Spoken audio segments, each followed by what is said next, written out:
So I have to admit that today, even 12 years after graduation, I'm still insecure about my own worthiness. I have to remind myself today, you are here for a reason. Today, I feel much like I did when I came to Harvard Yard as a freshman in 1999, when you guys were, to my continued shock and horror, still in kindergarten.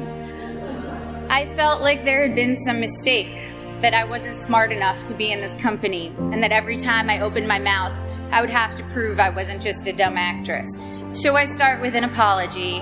This won't be very funny. I'm not a comedian, and I didn't get a ghostwriter. But I am here to tell you today, Harvard is giving you all diplomas tomorrow. You are here for a reason. Sometimes your insecurities and your inexperience may lead you to embrace other people's expectations, standards, or values. But you can harness that inexperience to carve out your own path, one that is free of the burden of knowing how things are supposed to be, a path that is defined by its own particular set of reasons. The other day, I went to an amusement park with my soon-to-be 4-year-old son, and I watched him play arcade games. He was incredibly focused, throwing his ball at the target. Jewish mother that I am, I skipped 20 steps and was already imagining him as a major league player with what his aim and his arm and his concentration. But then I realized that when he won, he was playing to trade in his tickets for the crappy plastic toys. The prize was much more exciting than the game to get it. I, of course, wanted to urge him to take joy in the challenge of the game, the improvement upon practice, the satisfaction of doing something well, and even feeling the accomplishment when achieving the game's goals. But all of these aspects were shaded by the little 10-cent plastic men with sticky, stretchy blue arms that adhere to the walls. That was the prize. In a child's nature, we see many of our own innate tendencies. I saw myself in him, and perhaps you do too. Prizes serve as false idols everywhere. Prestige, wealth, fame, power. You will be exposed to many of these, if not all. Of course, part of why I was invited to come speak today, beyond my being a proud alum, is that I've accrued some very coveted toys in my life, including a not-so-plastic, not-so-crappy one, an Oscar. So we bump up against a common trope, I think, of the commencement address, people who have achieved a lot telling you that the fruits of achievement are not always to be trusted. But I think that contradiction can be reconciled and is in fact instructive. Achievement is wonderful when you know why you're doing it, and when you don't know, it can be a terrible trap. I went to a public high school on Long Island, Syosset High School. The girls I went to school with had Prada bags and flat-ironed hair, and they spoke with an accent I, who had moved there at age 9 from Connecticut, mimicked to fit in. Florida oranges, chocolate cherries. Since I'm ancient and the internet was just starting when I was in high school, people didn't really pay that much attention to the fact that I was an actress. I was known mainly at school for having a backpack bigger than I was and always having whiteout on my hands, as I hated seeing anything crossed out in my notebooks. I was voted for my senior yearbook most likely to be a contestant on Jeopardy, or Code for nerdiest. When I got to Harvard, just after the release of Star Wars Episode 1, I knew I would be starting over in terms of how people viewed me. I feared people would assume I had gotten in just for being famous, and that they would think I was not worthy of the intellectual rigor here, and they would not have been far from the truth. When I came here, I had never written a 10-page paper before. I'm not even sure I'd written a 5-page paper. I was alarmed and intimidated by the calm eyes of fellow students who came here from Dalton or Exeter, who thought that compared to high school, the workload here was easy.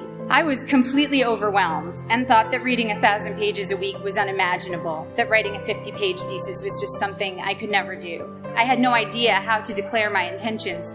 I couldn't even articulate them to myself. I had been acting since I was 11, but I thought acting was too frivolous and certainly not meaningful. I came from a family of academics and was very concerned with being taken seriously. In contrast to my inability to declare myself, on my first day of orientation freshman year, 5 separate students introduced themselves to me by saying, "I'm going to be president. Remember I told you that." Their names, for the record, were Bernie Sanders, Mark Rubio, Ted Cruz, Barack Obama, and Hillary Clinton. In all seriousness, I believed every one of them. Their bearing and self-confidence alone seemed proof of their prophecy, where I couldn't shake my self-doubt. I got in only because I was famous. This was how others saw me. It was how I saw myself. Driven by these insecurities, I decided that I was going to find something to do at Harvard that was serious and meaningful, that would change the world and make it a better place.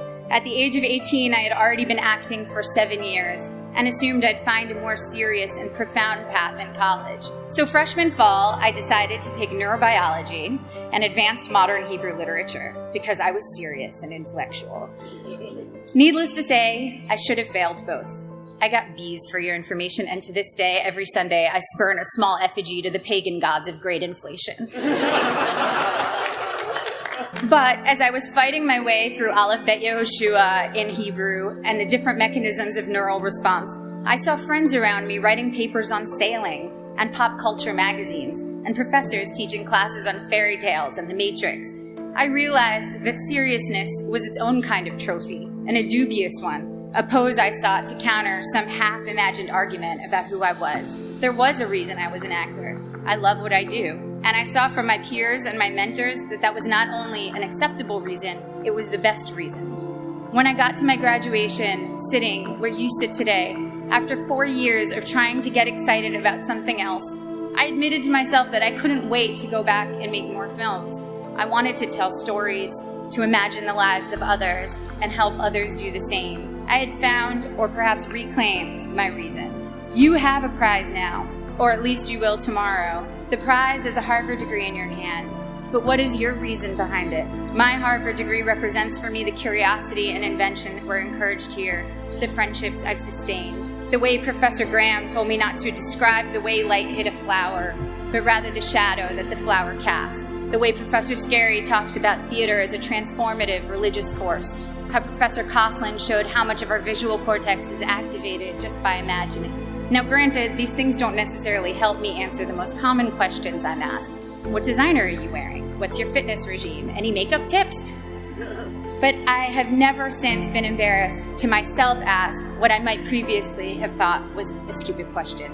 My Harvard degree and other awards are emblems of the experiences which led me to them. The wood-paneled lecture halls, the colorful fall leaves, the hot vanilla at Toscanini's, reading great novels in overstuffed library chairs, running through dining halls screaming, ooh, ah, city step, city step, city step, city step. Woohoo! It's easy now to romanticize my time here, but I had some very difficult times here too. Some combination of being 19, dealing with my first heartbreak, taking birth control pills that have since been taken off the market for their depressive side effects, and spending too much time missing daylight during winter months, led me to some pretty dark moments, particularly during sophomore year. There were several occasions I started crying in meetings with professors, overwhelmed with what I was supposed to pull off when I could barely get myself out of bed in the morning. Moments when I took on the motto for my schoolwork, done, not good. If only I could finish my work, even if it took eating a jumbo pack of Sour Patch Kids to get me through a single 10-page paper. I felt that I had accomplished a great feat. I'd repeat to myself, done, not good. A couple of years ago, I went to Tokyo with my husband, and I ate at the most remarkable sushi restaurant. I don't even eat fish, I'm vegan, so that tells you how good it was. Even with just vegetables, this sushi was the stuff you dream about. The restaurant had 6 seats. My husband and I marveled at how anyone could make rice so superior to all other rice. We wondered why they didn't make a bigger restaurant and be the most popular place in town. Our local friends explained to us that all the best restaurants in Tokyo are that small and do only one type of dish, sushi or tempura or teriyaki, because they want to do that thing well and beautifully. And it's not about quantity, it's about taking pleasure in the perfection and beauty of the particular. I'm still learning now that it's about good and maybe never done.